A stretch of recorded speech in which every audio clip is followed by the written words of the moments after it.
హిందుత్వం మీద ద్వేషం, హిందువుల మీద ద్వేషం, దాంతోపాటుగా బ్రాహ్మణ్యం మీద ద్వేషం మరొకటి. ఇప్పుడు ఒక వర్గం విచ్చలవిడిగా రెచ్చిపోయి పిచ్చి కథలు లేకపోతే ప్రజల్ని తప్పుదోవ పట్టించేటటువంటి చివరికి చనిపోయిన వాళ్ళను కూడా వదలనటువంటి నీచాతి నీచంగా తయారైనటువంటి బ్యాచ్.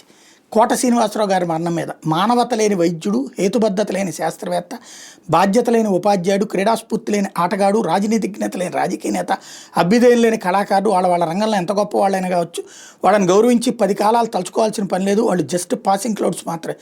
ఇతరు కూడా అంతే. ఇది వీడెవడో పెట్టినటువంటి పోస్ట్. ఇక్కడ సమస్యల్లో ఏంటంటే సమాజానికి పనికిరాని వాడు, దేశానికి ద్రోహి, ఒక హిందుత్వ వ్యవస్థ నాశనం కావాలని కోరుకునేవాడు, ప్రపంచంలోనే దేన్ని అంగీకరించలేనటువంటి వాడు, నిజాన్ని అబద్ధాన్ని నిజంగా బ్రతికేసేటటువంటి వాడు, మూర్ఖత్వంతో బ్రతుకుతూ తను మేధావిని భావించేవాడు. అసలు ఈ సమాజానికి కాదు భూమికే భారం అని మనం కూడా అనొచ్చు కదా.